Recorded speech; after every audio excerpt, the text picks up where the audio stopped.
Marcos 10, 46. Você pode acompanhar no telão. Então chegaram a Jericó, quando Jesus e seus discípulos, juntamente com uma grande multidão, estavam saindo da cidade. O filho de Timeu, Bartimeu, que era cego, estava sentado à beira do caminho, pedindo esmolas. Quando ouviu que era Jesus de Nazaré, começou a gritar: Jesus, filho de Davi, tem misericórdia de mim. Muitos o repreendiam para que ficasse quieto, mas ele gritava ainda mais: Filho de Davi, tem misericórdia de mim. Jesus parou e disse: Chamem-no. E chamaram o cego. Ânimo, levante-se, ele o está chamando. Lançando sua capa para o lado, de um salto, pôs-se de pé e dirigiu-se a Jesus. O que você quer que eu lhe faça? Perguntou-lhe Jesus. O cego respondeu: Mestre, eu quero ver. Vá, disse Jesus, a sua fé o curou. Imediatamente ele recuperou a visão e seguia Jesus pelo caminho. Nós temos aqui 5 personagens: Jesus, os seus discípulos, a multidão, Timeu e o cego de Jericó, chamado por muitos de Bartimeu. O texto inicia falando que Jesus está saindo de Jericó. Como era a cidade de Jericó na época de Jesus? Porque a Bíblia, nesse texto, faz questão de falar o nome da cidade que Jesus está saindo. Jericó, na época de Jesus, era uma cidade muito rica, porque essa cidade era uma das maiores produtoras de bálsamo. Ela conseguia já naquela época de Jesus produzir o bálsamo em alta escala. E o bálsamo, ele tinha 2 funções. O bálsamo servia como medicação para doenças ou feridas na pele, e também o bálsamo, ele servia para produzir perfumes. O bálsamo também era utilizado como óleo para unção. Então ele era um dos produtos para gerar um bom aroma. Então Jericó, por ser uma cidade que produzia em alta escala o bálsamo, ela na época de Jesus era essa cidade muito rica, muito abastada. Agora o que nos chama a atenção é que em meio a tanta riqueza, encontramos um mendigo. Por quê? Em meio a uma cidade tão rica, encontramos alguém à beira do caminho pedindo esmolas. Havia uma crença muito forte no coração do povo judeu com relação à deficiência física na vida de uma pessoa.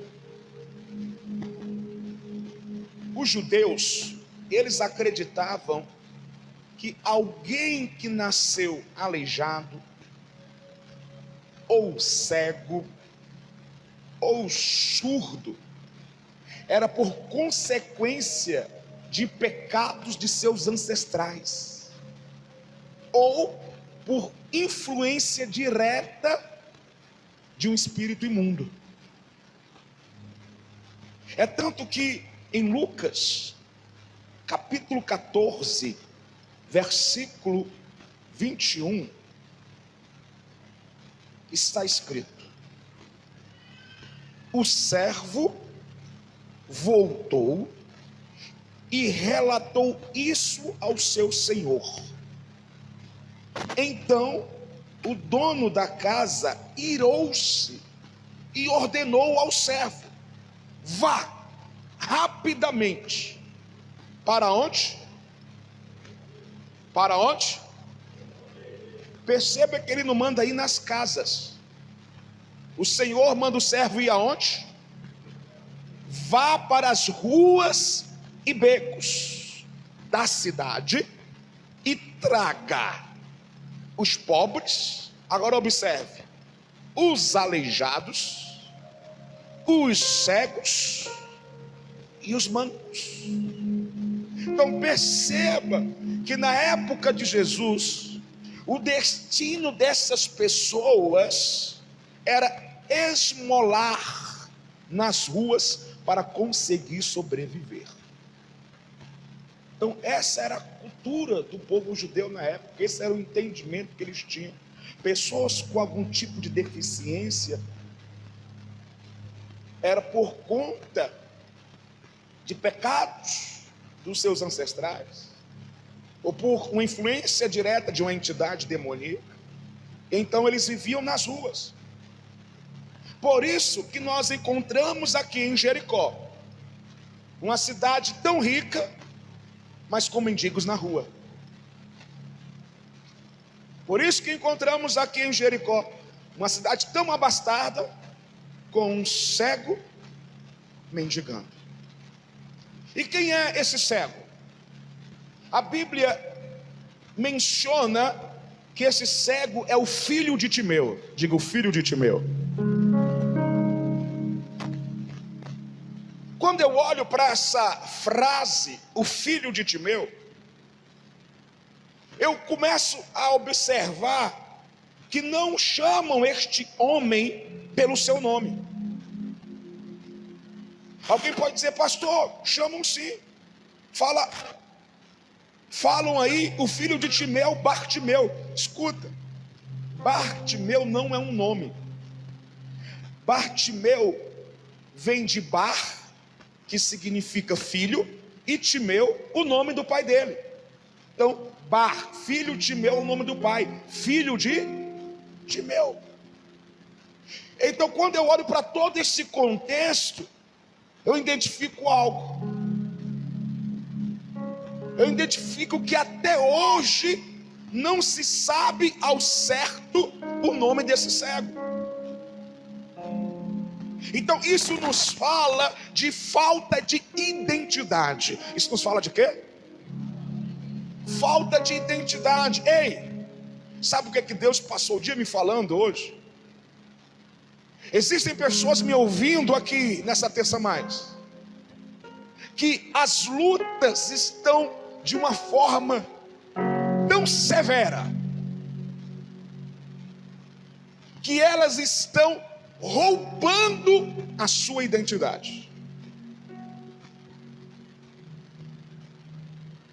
As dificuldades estão vindo contra você, e se nós não tivermos alicerçados em Cristo,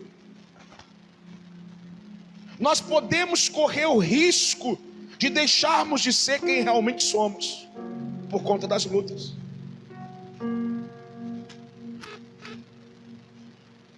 Nós podemos perder as nossas principais características por conta das dificuldades. Existem pessoas me ouvindo hoje aqui, me ouvindo através do nosso canal de YouTube, que você era alguém visionário, cheio de visão, era um guerreiro, uma guerreira, não se rendia em minhas dificuldades. Dificuldade para você era sinônimo de trampolim para a vitória. Você era alguém cheio de alegria, cheio de esperança. cheio de ideias, de sonhos. Escute o que o seu pastor vai falar para você nessa terça mais. Esse é o projeto do diabo: roubar a tua identidade, para que você pare de sonhar, pare de guerrear. Mas essa noite eu vim aqui como profeta de Deus, debaixo da autoridade do nome de Jesus, para dizer que Deus está restaurando você, guerreiro, você, guerreira. Essa noite é uma noite de restauração. Hoje Ele te pega pela mão direita e diz: eu estou contigo. Essa noite é a noite dele restaurar a tua alegria, restaurar a tua força, o teu vigor, restaurar os teus sonhos. Ei, Ele está restaurando a tua visão, a visão de um futuro de vitória, a visão de um futuro de conquista. Existem pessoas me ouvindo que chegaram aqui nessa noite, que por conta das lutas, por conta das dificuldades, o diabo roubou a identidade. Eram visionárias, mas as lutas foram sufocando, foram roubando a tua identidade, foram reformulando de forma negativa o teu caráter. Mas essa noite, assim como Jesus restaurou a visão natural daquele homem,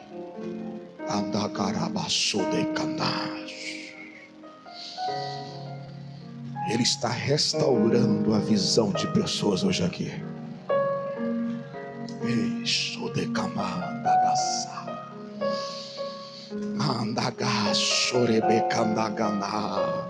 Você não vai parar por conta dessa luta, não. Você não vai desistir por conta dessa dificuldade. Eu sei que ela está grande. Eu sei que você está já quase no limite. Ei, mas entenda, escute e tome posse. Junto o Senhor dá o escape. O versículo 47 está escrito: quando ouviu que era Jesus de Nazaré, começou a gritar: Jesus, filho de Davi, tem misericórdia de mim. A história conta que quando ele começa a gritar por Jesus, muitos da multidão, da onde? Da multidão. Haviam 5 personagens: Jesus, os discípulos, a multidão, Timeu e o cego. A Bíblia diz que não foram os discípulos que repreenderam, porque o verdadeiro discípulo de Jesus, ele levanta, ele ergue, ele soma, ele restaura, ele cura, ele edifica. Então a Bíblia diz que a multidão vai até o cego e manda ele calar a boca. O texto diz que a multidão, alguns da multidão repreendem o cego para que ele ficasse quieto. Ei, sabe o que é que eu vejo? Pessoas mandando ele parar e desistir do seu sonho. Pessoas mandando ele desistir de Jesus.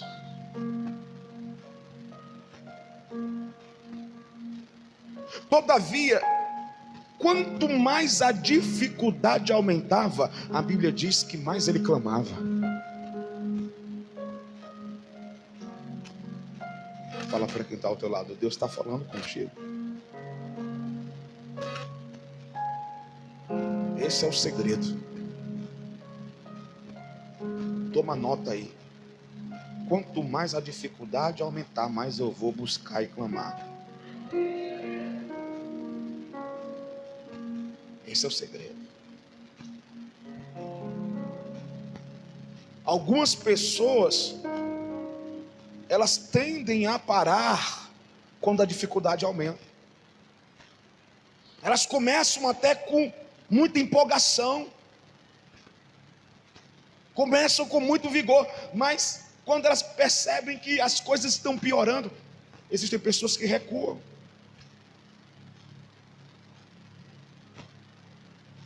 Eu estava lendo uma reportagem que me chamou muito a atenção. A indústria de refrigerantes Coca-Cola, no seu primeiro ano de operação, que foi em 1887, a Coca-Cola vendeu 25 galões, o que na época rendeu àquela indústria $50. Portanto, o primeiro ano da Coca-Cola foi um grande prejuízo, e ali ela já podia fechar as portas. $50 foi o que a Coca-Cola vendeu em um ano. Mas eu lhe pergunto, o que é a Coca-Cola hoje? Eu tenho aqui números de 2010, nós estamos em 2018, 8 anos atrás. Só no Brasil, em 2010, essa indústria de refrigerantes faturou 17 bilhões de reais. Só no Brasil. Em 2010, só no Brasil, ela vendeu 17 bilhões de litros dos seus mais de 150 produtos.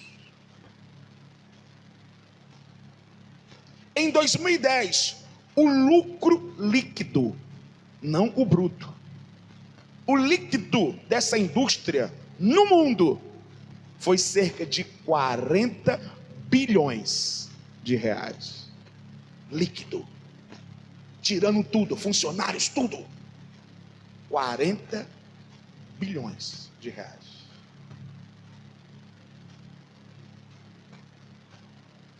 Sabe o que é que eu vim aqui dizer para você? Não desista. Vou repetir. Não desista.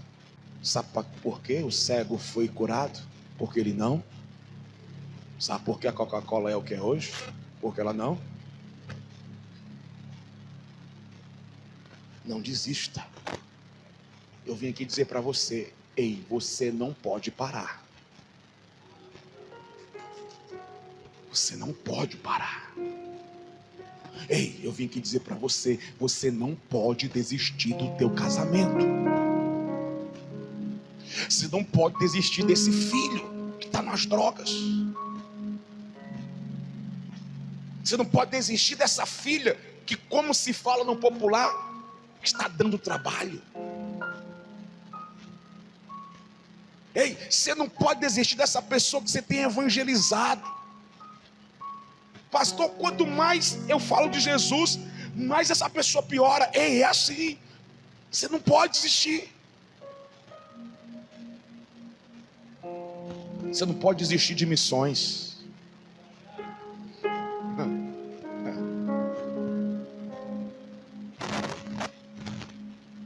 O que é que nos tira do foco? As boas ideias que surgem pelo caminho. Você não pode desistir de missões.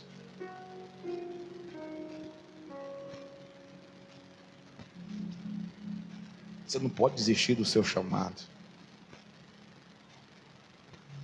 Eu sei que está difícil, mas o reino é conquistado por esforço. Você não vai ouvir nunca os seus pastores ensinar uma outra palavra. O reino é conquistado por esforço. Escuta, você não pode desistir da sua faculdade. Permita-me usar palavras bem populares. Você ralou tanto.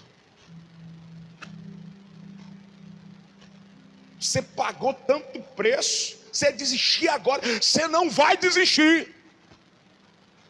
Aquele que começou a boa obra é poderoso para aperfeiçoar. Você não pode desistir dos sonhos de Deus para a sua vida. Se a cada dia está mais difícil, deixa eu te contar uma boa nova. Foi assim também com o cego de Jericó. Quando ele clamou, foi mais difícil. É assim comigo. Foi assim com os pais da fé. Veja só Hebreus 6:12, na versão A Mensagem. Se mantenham até o fim. Não voltem atrás. Sejam como aqueles que nunca perderam a fé e receberam tudo o que foi prometido a eles. Se está difícil, clame, clame, clame. Se está difícil, não é desistindo que se resolve, é clamando. Clame. Se está difícil, clame, clame até receber tudo o que foi prometido a você. Enquanto tudo que foi prometido a você não se cumprir, não pare de clamar. Agora voltemos para Marcos 10:49. Jesus parou e disse: chamem-no. E chamaram o cego. Ânimo, levante-se, ele o está chamando. Escute, ei, a persistência na oração é o caminho para a solução. Vou repetir, a persistência na oração é o caminho para a solução. Fala para quem está ao teu lado, diga assim: a persistência na oração é o caminho para a solução. Se você chega e fala assim: pastor, preciso conversar com o senhor no final dessa reunião, e o que você quer falar comigo é o seguinte: pastor, estou com um problema, como é que eu faço para resolver? Estou te dando a resposta. Eu não soluciono o problema de ninguém. Quem soluciona é o Rei dos Reis, é o Senhor dos Senhores, é o Jeová Rafa, o Deus que sara, é o Jeová Nissi. Ele é a nossa bandeira, e Ele estende nessa noite uma bandeira de vitória.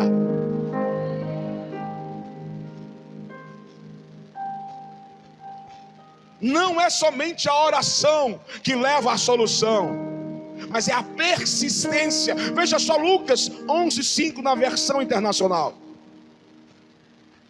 Então lhes disse: suponham que um de vocês tenha um amigo e que recorra a ele à meia-noite e diga: amigo, empreste-me 3 pães, porque um outro amigo me chegou de viagem e não tenho nada para lhe oferecer. Versículo 7. E o que estiver dentro responda: não me incomode, a porta já está fechada e meus filhos estão deitados comigo. Não posso me levantar e lhe dar o que me pede. Observe o 8. Eu lhes digo, embora ele não se levante para dar-lhe o pão, por ser seu amigo, por causa da importunação, se levantará e lhe dará tudo o que você precisar. Por isso eu lhes digo: peçam e lhes será dado, busquem e encontrarão, batam e a porta lhes será aberta. Pois todo o que pede recebe, o que busca encontra, e aquele que bate, a porta será aberta.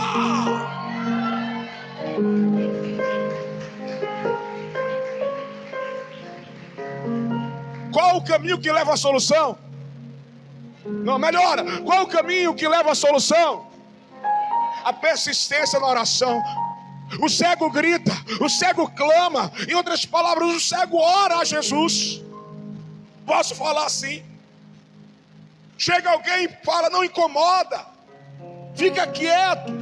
Mas ele persiste. Ele o quê?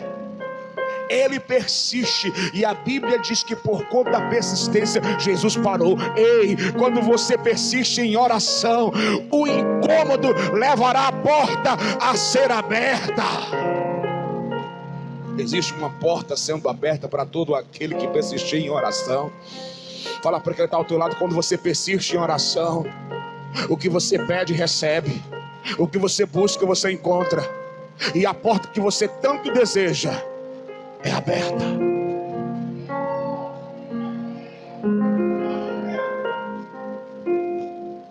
Jesus parou para ouvir o cego. Então chamaram o cego. Veja só Marcos 10, 49 em diante. Jesus parou e disse: chamem-no. E chamaram o cego. Ânimo. Fala para quem está ao teu lado: ânimo.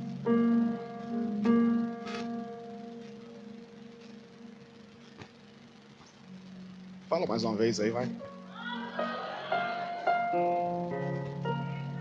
Enquanto ele não colocar um sorriso no rosto e der uma rajada de glória a Deus, mexe com ele, vai. Aí eu acho que vai, diga: ânimo. Vai, ânimo. Sacode ele, sacode, irmão. Sacode ele, vai.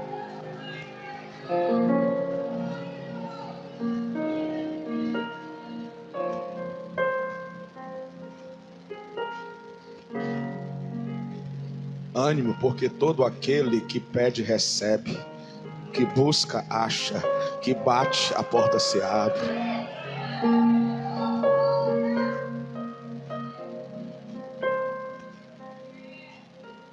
Ele é lindo. Ele é lindo, ele é cheiroso. Ele está aqui.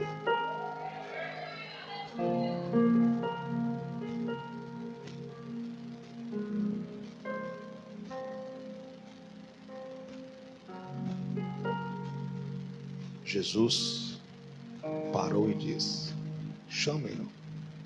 Chamaram o cego. Ânimo, levante-se. Ele o está chamando. Lançando sua capa para o lado, de um salto pôs de pé e dirigiu-se a Jesus. O que você quer que eu lhe faça? Perguntou-lhe Jesus. O cego respondeu: mestre, eu quero ver. Vá, disse Jesus. A sua fé o curou. Imediatamente. Quando? Fala para ele: ânimo. 1000 dias. Fala para ele: 1000 dias. Para Jesus é um. Ânimo. Vá, disse Jesus. A sua fé o curou. Imediatamente ele recuperou a visão e seguia Jesus pelo caminho.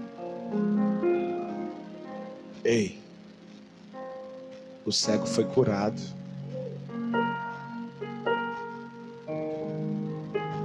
Ei, não há nada impossível para o nosso Jesus.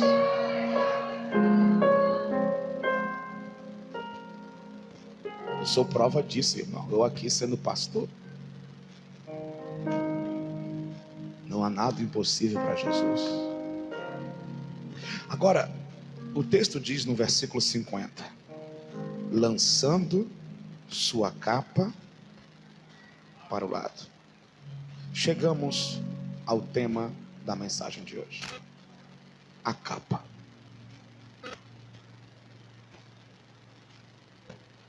O cego lançou a capa fora. Por que ele não vai até Jesus com a capa? Nós temos que pensar hoje sobre isso.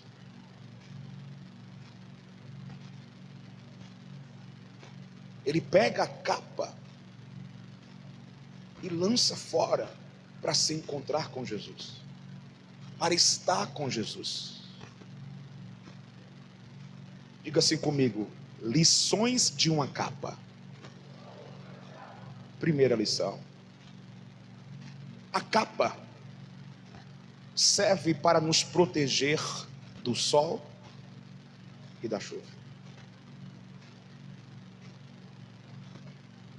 Quando lançamos a capa fora, estamos dizendo que a partir de agora, a nossa proteção vem do Senhor.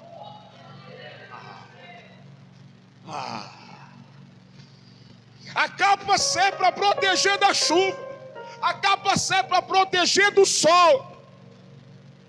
Porque aquele homem, para se encontrar com o Rei dos Reis, com o Senhor dos Senhores, com aquele que era, é e sempre será, lança algo que o protegia do sol e da chuva. Porque quando ele faz isso, ele está dizendo para você e para mim: a partir de agora, onde eu estarei andando com ele, ele é meu tudo, ele é minha proteção, ele é o meu refúgio, ele é o meu baluarte, ele é a minha torre forte. É nele que eu confio, e eu não temerei milhares que me cercam.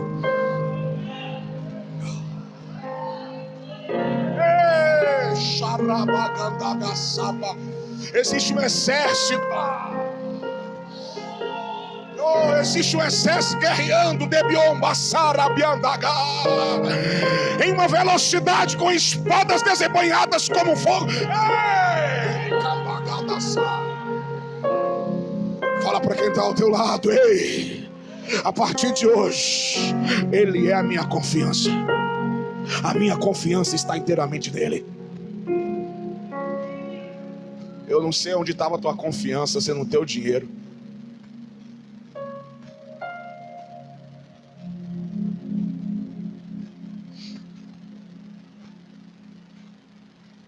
Segunda lição de uma capa. Capa serve para aquecer.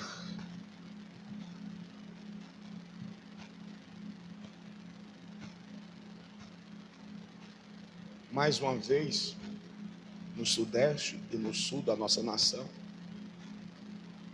o tempo frio foi bem rigoroso.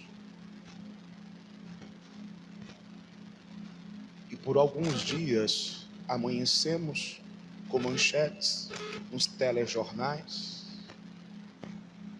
nas notícias pelas redes sociais, que moradores de rua, durante a madrugada, morreram por conta do frio,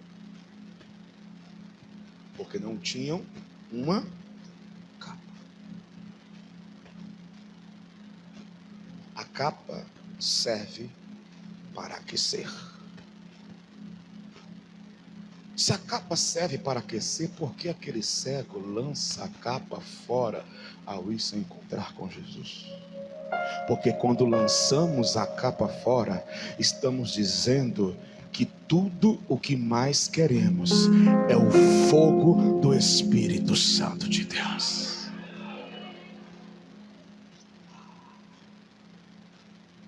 Nós cantamos hoje aqui que tudo o que eu mais quero é o Espírito Santo de Deus. A Bíblia diz que o Senhor, Ele é fogo consumidor.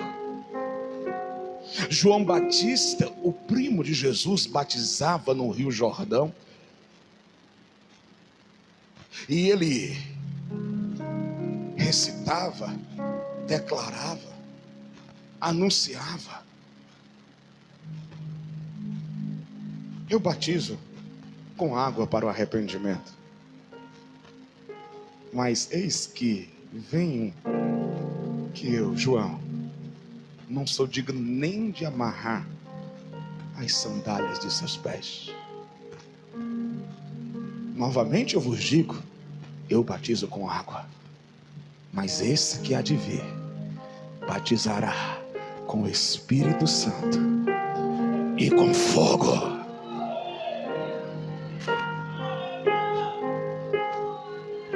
Quando abrimos mão da capa, estamos dizendo que o que mais queremos é o fogo do Espírito Santo.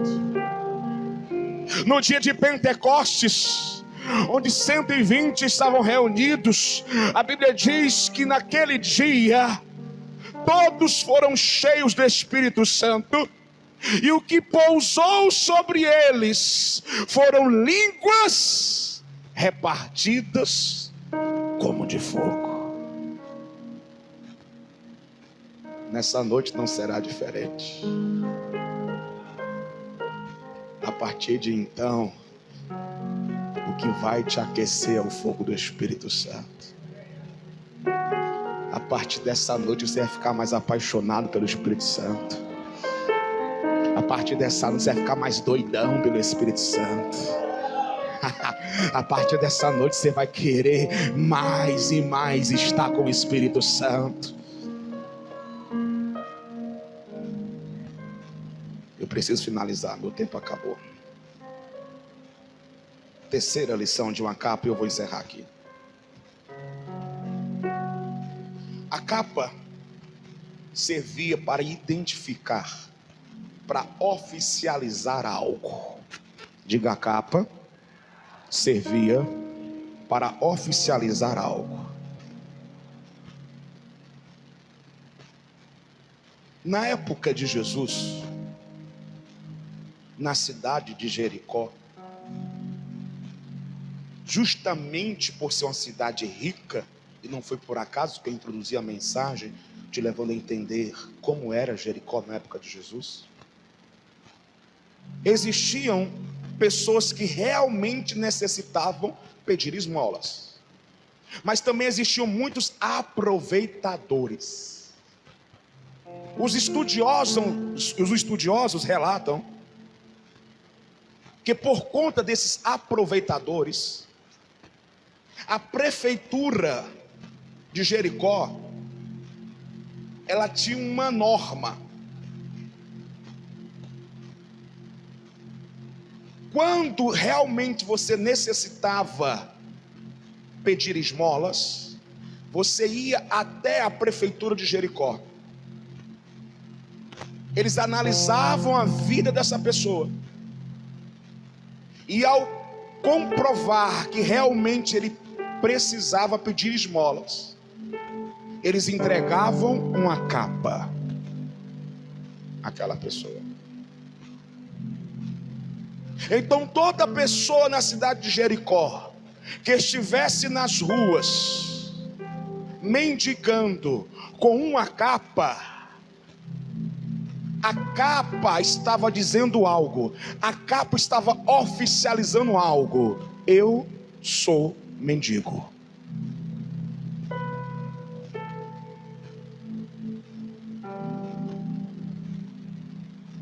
Eu não sei que capa o diabo tem colocado em cima de você nesses dias, mas existem pessoas aqui que o diabo quis oficializar algo na sua vida. O diabo quis oficializar você como derrotado. O diabo quis oficializar você como alguém que não consegue terminar nada do que começa.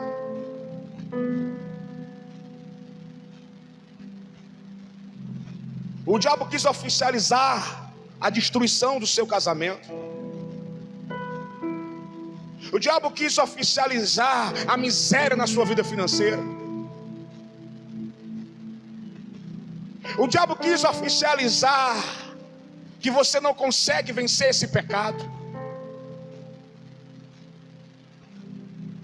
Mas nessa noite, Jesus está aqui. Ele está passando pela nossa Jericó.